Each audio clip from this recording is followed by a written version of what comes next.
Hello बच्चों,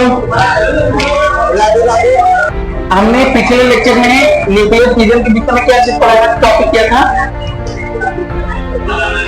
reproduction के की वैल्यू निकाले थे ना। तो क्रिटिकल साइज जब होता था तो के की वैल्यू 1 होती थी, और तो वही हमारे न्यूक्लियर रिएक्टर में यूज किया जाता है। तो आज बच्चों, आज हम पढ़ेंगे न्यूक्लियर रिएक्टर। न्यूक्लियर रिएक्टर में भी न्यूक्लियर फ्यूजन ही होगा, और इससे जो एनर्जी होगी उसको हम पीसफुल काम के लिए यूज करते हैं। देखो, टेक्नोलॉजी का फायदा भी है और नुकसान भी है। पड़ोसी, हाँ पड़ोसी दोनों लोग खड़े हो, दोनों तुम भी, और कौन है? चलो, तो बच्चों जैसे कि मैंने कहा यार, देखो टेक्नोलॉजी का फायदा भी है और नुकसान भी है ना। अभी परमाणु बम का यूज मतलब हम लोग करके उसको पूरा देश का देश तबाह हो जाता है, लेकिन उसको सही से अगर यूज किया जाए तो यार लाइफ टाइम। अभी ये न्यूक्लियर रिएक्टर क्या है? परमाणु बम के कांसेप्ट पे ही है, लेकिन उसकी एनर्जी लॉन्ग टर्म तक हम यूज कर सकते हैं, इलेक्ट्रिसिटी जनरेट करने में और बड़ी बड़ी कंपनी को ऑपरेट करने में कर सकते हैं ना।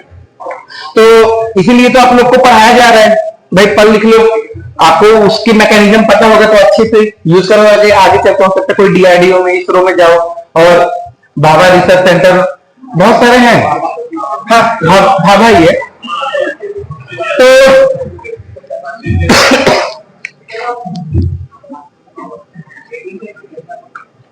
it is based on the principle of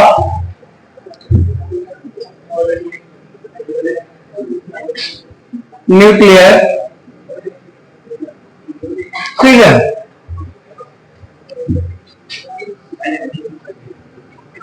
It is controlled chain. It is controlled chain nuclear reaction.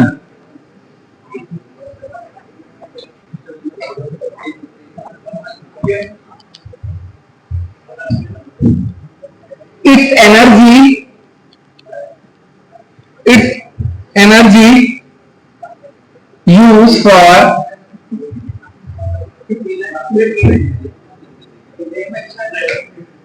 Peaceful,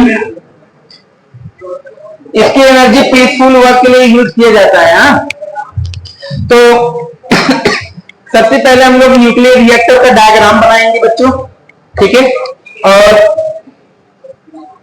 थोड़ा सा इसका विजुअल इफेक्ट भी हम लोग देखेंगे कि कैसे न्यूक्लियर रिएक्टर में काम कैसे करता है, सारी चीजें।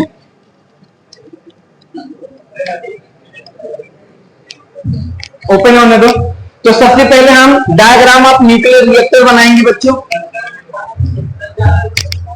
हाँ?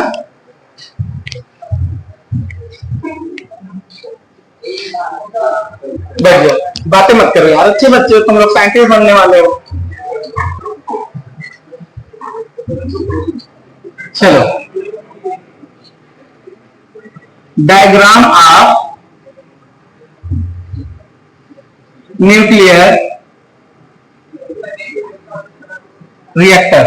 तो न्यूक्लियर रिएक्टर का डायग्राम हम लोग देखेंगे। तो कैसे फ्यूल कहां रखा जाता है? देखो, कोई भी कंपनी के लिए, कंपनी कोई भी आप प्रोजेक्ट बनाते हो, सबसे पहले इसका एक डायग्राम आपके पास होता है ना, आर्किटेक्चर के थ्रू या कैसे भी करके। तो वो डायग्राम के थ्रू आप कोई भी प्रोजेक्ट डिजाइन करते हो। तो अब इसका डायग्राम देखो। सबसे पहले हम लेंगे न्यूक्लियर कोर स्टील चैम्बर, यहां पे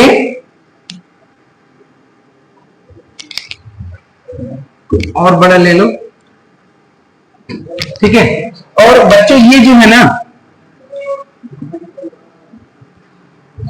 इसके चारों तरफ एक कूलेंट सेक्शन बना होता है। तो पहले डायग्राम, इसके अंदर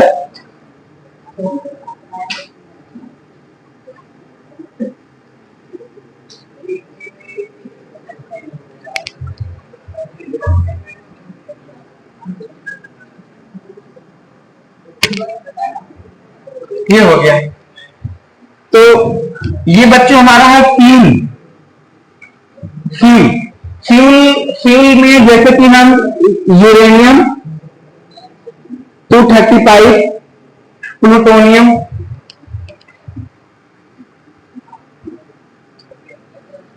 236 यूज कर सकते हैं।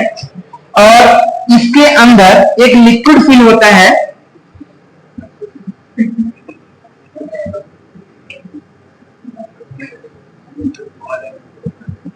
इसके अंदर एक लिक्विड फिल होगा जिसको मॉड्यूलेटर बोलते हैं। मॉड्यूलेटर। और ये है कूलेंट चैम्बर, ये वाला पार्ट। इसमें भी लिक्विड होता है, लेकिन अलग अलग लिक्विड अभी दिखाते हैं हम आपको। यहां भी लिक्विड है, लेकिन दोनों लिक्विड में बड़ा फर्क है। तो ये बेटा है कूलेंट। अब कूलेंट से ओके, तो ये तो हमारा बन गया चैम्बर। अच्छा, ये जो चैम्बर होता है बच्चों ना, हार्ड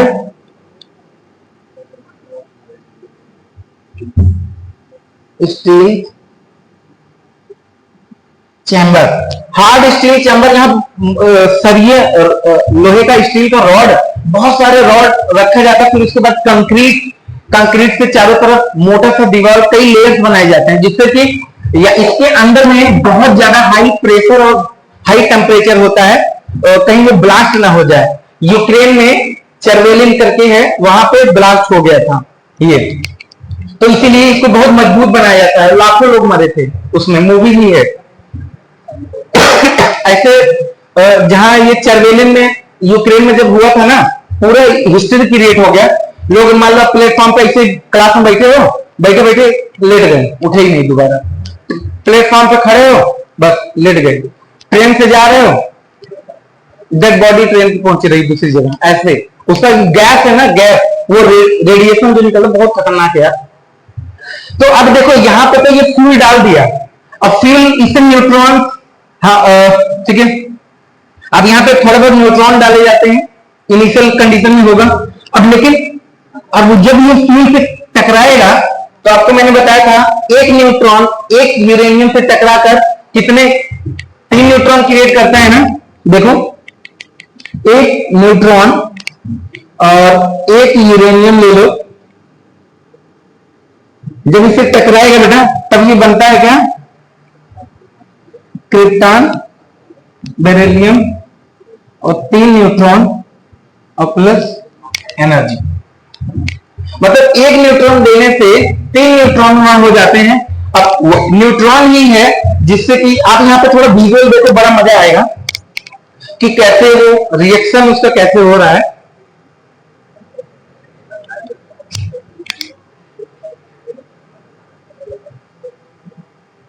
डेली लेक्चर न्यूक्लियर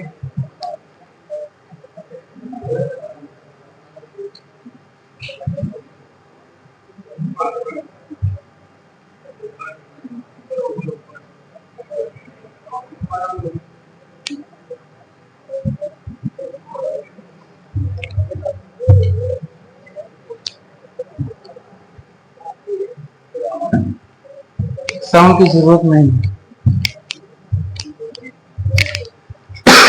तो ये बेटा मॉडरेटर, कंट्रोल रॉड, इसके ऊपर एक कंट्रोल रॉड पड़ेगा। कंट्रोल रॉड पता क्या करता है इसके ऊपर, ये तो हमने फ्यूल डाल दिया ना, अब इससे न्यूट्रॉन निकलेगा। आप उससे पहले वीडियो देख लो, कोई बेटर होगा।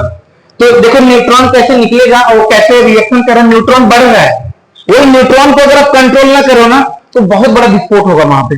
तो उसी न्यूट्रॉन को अब ये फ्यूल है, फ्यूल के बीच में गैप है। हमने कहा था यूरेनियम 35 प्योर क्वालिटी में एग्जिस्ट करता ही नहीं है। यूरेनियम ये देखो, ये 238 भी रहता है। अब इसमें जो फ्यूल यूज किया जाता है बेटा, फ्यूल में देखो 97% यूरेनियम 238 होता है प्लस, ठीक है, और 3% यूरेनियम 235 होता है। 3%, ये फ्यूल में यूज करते हैं हम लोग। अब यहां पे देखो ये फिल कर दिया मॉडरेटर, मॉडरेटर में क्या यूज करते हैं, heavy water, D2O, deuterium oxide. Deuterium oxide क्या करते हैं, ये देखो न्यूट्रॉन निकला, अब एनर्जी भी निकली, हर एक यहां पे जो Q की वैल्यू है वो कितना है, 200 मेगा इलेक्ट्रॉन वोल्ट। अब 200 मेगा इलेक्ट्रॉन वोल्ट एनर्जी एक यूरेनियम एटम फिजन रिएक्शन से दे रहा है। तो सोचो 3 न्यूट्रॉन, ऐसे सीरीज इनका मल्टीपल होता जाएगा। तो यहां पे ये यूरेनियम एटम क्या भाई उसको ब्रेक कर दिया, स्पेस में घूम रहे हैं। अब ये है, हमने रॉड को गिरा दिया। रॉड को मतलब यहां पे एक रॉड होगा जिसको कंट्रोल रॉड बोलते हैं। ऐसे ये देखो, ये ऐसे इसको बना देते हैं।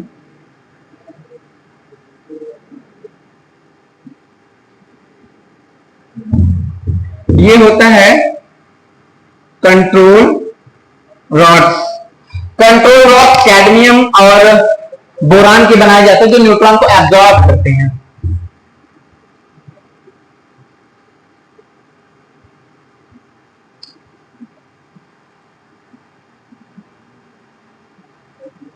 आप लोग वीडियो देखते रहिए, थोड़ा फील आएगा।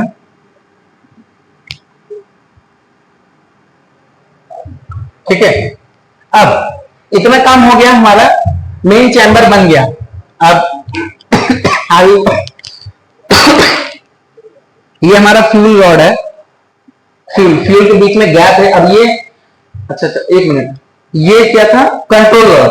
कंट्रोल रॉड ने न्यूट्रॉन को एब्जॉर्ब कर लिया, कैप्चर कर लिया।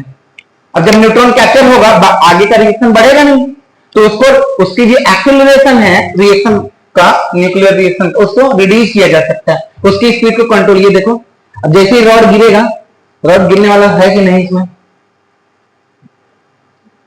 फास्ट होता जा रहा है, देख लो बहुत तेज इनकी स्पीड न्यूट्रॉन कितनी फास्ट हो जाती है। अगर इसको गिराए ना तो विस्फोट होगा बहुत खतरनाक। तो उसको गिराकर ये जो न्यूट्रॉन है उसको कैप्चर किया जाता है, और कैप्चर करने के बाद यहां पे ये है बॉयलर। यहां पे ये पाइप निकला हुआ है, ये हॉट एयर यहां से जाता है, और यहां पे भी वाटर रहता है। वाटर, ये बॉयलर चैम्बर में वाटर भरा होगा। जब ये बहुत ही हाई प्रेशर जो वाटर इस पाइप में रहता है ना, कूलिंग सेक्शन इसको बोलते हैं। और पूरा फिगर बनाते हैं हम लोग पहले।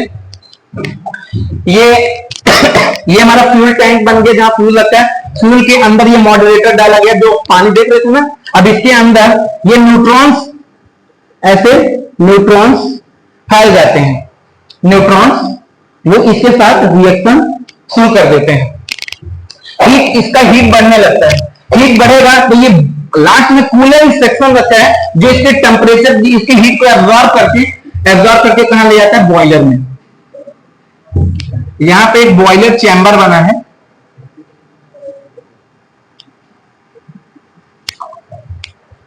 ठीक है, तो ये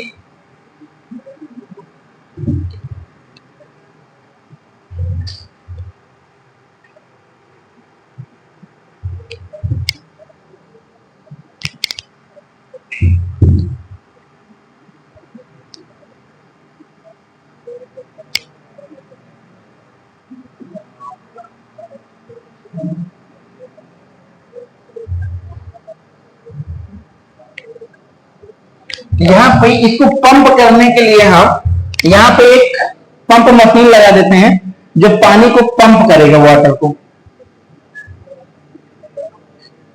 ये पंप कर रहा है इसको। तो ये हमारा क्या था, कूलेंट। कूलेंट में ज्यादातर वाटर फील किया जाता है। अब यहां पे, अब ये क्या होगा, इसके अंदर भी बच्चों वाटर है। ये है बॉयलर, इसका नाम है बॉयलर। अब ये ये जो कूलेंट है, ये हीट को एब्जॉर्ब किया। जो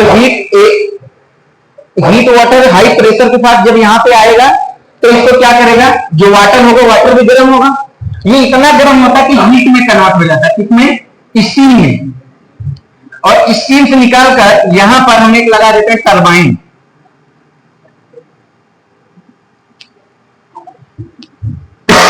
ये है टरबाइन। टरबाइन यहां पे निकला भाई, इतना ज्यादा हीट होता है ना बेटा, यहाँ का जो वाटर है ना वो लिक्विफाई हो जाता है, मतलब स्टीम बन जाता है।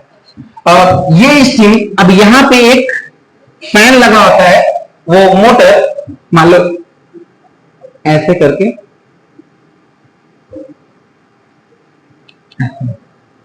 और यहाँ पे लास्ट में हम लगा देते हैं वो यार एसी, आर्मेचर निकाल दो, north pole south pole, AC generator,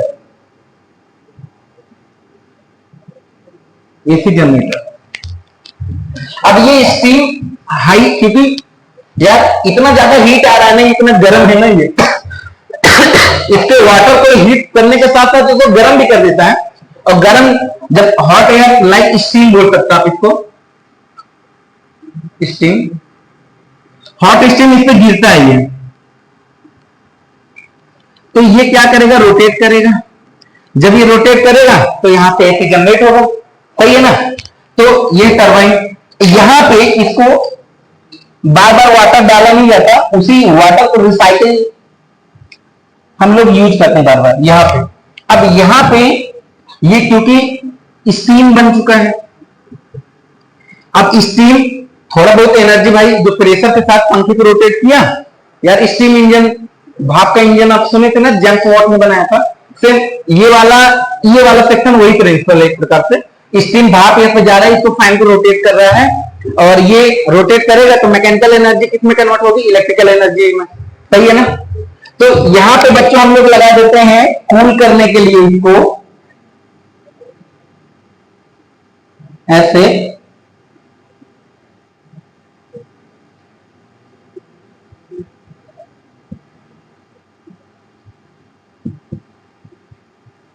cool water, cold water. अब कोल्ड वाटर क्या करेगा बच्चों, अब जो ये स्टीम बना है, जो ये स्टीम है, इसको क्या करेगा, कंडेंस करेगा। इसको कंडेंसर भी बोला जाता है, कंडेंसर। कंडेंसर मतलब जो यार कंडेंसेशन स्पेस में नहीं, स्पेस में कंडेंसेशन होता है ना, स्टीम बनता है, स्टीम जो होता है कई सारे मॉलिक्यूल्स मिलके आपस में वाटर का बड़ा ड्रॉप बनाते हैं, और वाटर का ड्रॉप, जो बड़ा ड्रॉप क्या करता है वो नीचे गिर जाता है, क्योंकि उसका वेट ज्यादा होता है ना। स्टीम बहुत इतना छोटा छोटा रहता है कि एयर में उड़ता रहता है, वही कई सारे वाटर के मॉलिक्यूल्स आपस में कनेक्ट होते हैं और थोड़ा बड़ा ड्रॉप बनाकर, बारिश ऐसे ही तो होता है, क्यों। तो यहाँ पे यार वही है, समझो। अब इसको क्या करना है हमको, इसको जो स्टीम बना है थोड़ा सा इसको लिक्विफाई करना है, मतलब इसके हीट को निकालना है। हीट को निकालो तो जाहिर बात है यार स्टीम वाटर बनता जाएगा। तो यहाँ से फिर से थोड़ा बहुत हीट निकल गया, फिर यहाँ गर्म होगा, ये साइकिल बार बार चलता रहता है, समझे। तो ये था बेटा पूरा फिगर।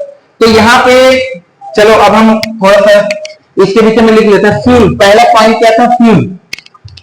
फ्यूल में हम लोग यूज करते हैं क्या, यूरेनियम, मतलब मिक्सचर ऑफ यूरेनियम 238 और 235 और प्लूटोनियम भी यूज कर सकते हैं हम लोग। प्लूटोनियम वो इससे बेटर होता है, बट वो और भी ज्यादा महंगा होता है, इसलिए उसको यूज नहीं करते। दूसरा है, अब आ जाओ कूलेंट रॉड क्या होता है, कंट्रोल रॉड, कंट्रोल रॉड्स। ये कंट्रोल रॉड्स का काम क्या होता है, जो न्यूट्रॉन निकला है इसको क्या करता है, कैप्चर। तो they have ability to capture the slow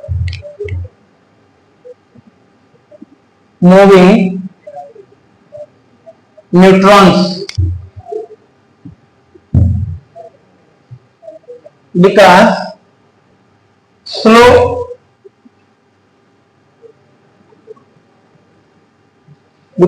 neutrons solar neutrons are able to nuclear fission। Solar neutron he nuclear fission के लिए यूज होता है।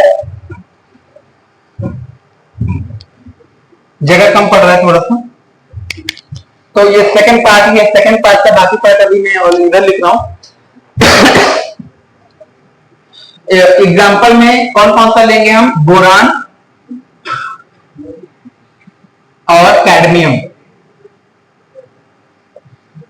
तीसरा मॉडरेटर, ये जो चारों तरफ ये लिक्विड भरा है ना, ये लिक्विड मॉडरेटर जिसको बोलते बेटा, मॉडरेटर नहीं, एक मिनट, ये कूलेंट है, मॉडरेटर इसके बीच में है। जो न्यूट्रॉन मूव कर रहा है ना, उसकी स्पीड को कम करता है। मॉडरेटर क्या करता है? न्यूट्रॉन की स्पीड को कम करता है, क्योंकि रिएक्शन के लिए स्लो मोशन चाहिए इसका, न्यूट्रॉन का स्लो मूविंग न्यूट्रॉन चाहिए ना। तो जैसे कि आप पानी में मान लो एयर में दौड़ रहे हो, तेजी से दौड़ोगे, पानी के अंदर दौड़ने में थोड़ा स्पीड स्लो होगा कि नहीं? हो जाएगा।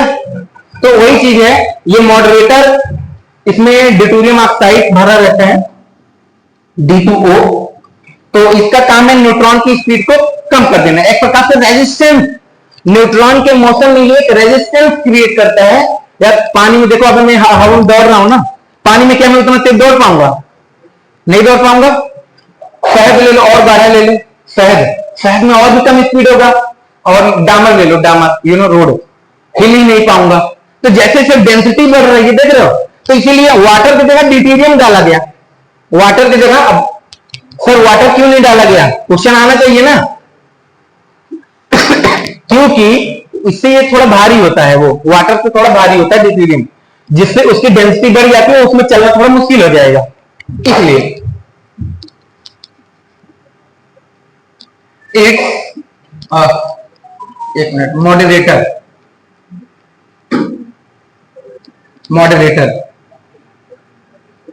It's function to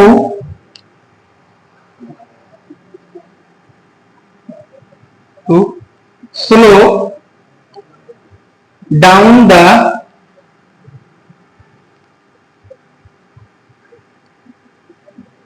motion of, slow down कौन सा? जो सेकेंडरी न्यूट्रॉन निकला, मतलब 3 न्यूट्रॉन, 3 से 9 न्यूट्रॉन, 9 से 27, ऐसे बढ़ता रहेगा। तो वो जो सेकेंडरी न्यूट्रॉन निकल रहा है ना, उनकी स्पीड को कम करता है।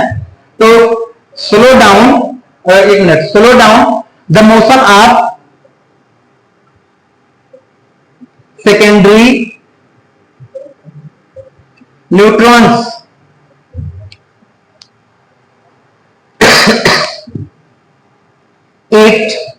ये स्लो तो करता है लेकिन कैप्चर नहीं करता। इसका काम सिर्फ क्या है? न्यूट्रॉन की स्पीड को, इस पे छोटे छोटे क्वेश्चन आते भाई। मॉडरेटर का काम क्या है? इलेक्ट्रॉन को, न्यूट्रॉन को कैप्चर करना, हीट को ट्रांसफर करना, या फिर मोशन, न्यूट्रॉन के मोशन को स्लो करना। तो क्या होगा? तो it does not capture the neutrons. Example में हम मॉडरेटर में लेते हैं ड्यूटेरियम ऑक्साइड, हैवी वाटर, जिसको बोलते हैं heavy water. Heavy water. Last में एक और है कूलेंट। Last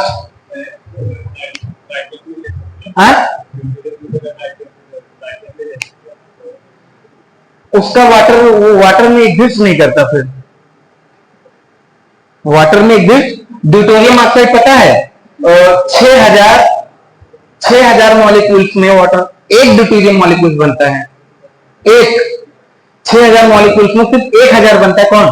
deuterium. तो इसको बनाना, फिर बाद में वो लिक्विफाई, वो हाइड्रोजन बॉन्ड वाला कॉन्सेप्ट फेल होने लगता है, समझे?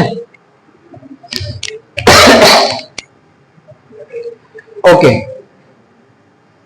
नहीं तो ऐसे होता, हम नाइट्रोजन लिक्विड भर देते उसके अंदर, और भारी अगर करना ही है ऑक्सीजन की लिक्विड भर दो, वो तो और भी भारी है। नहीं, ऐसा नहीं, समझे?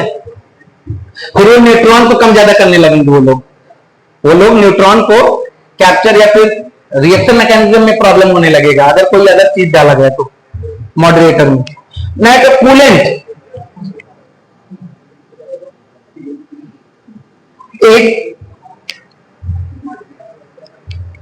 it absorb the heat produced by nuclear chamber या nuclear core chamber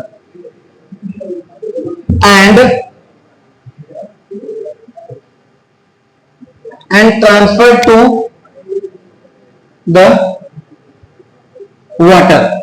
ये क्या किया, कूलेंट हीट को एब्जॉर्ब किया, हीट को एब्जॉर्ब करेगा तो हीट यहां पे जाएगा और यहां पे कोल्ड वाटर है, कोल्ड वाटर के क्या करेगा बच्चों, गर्म करेगा और उसको गर्म करके इतना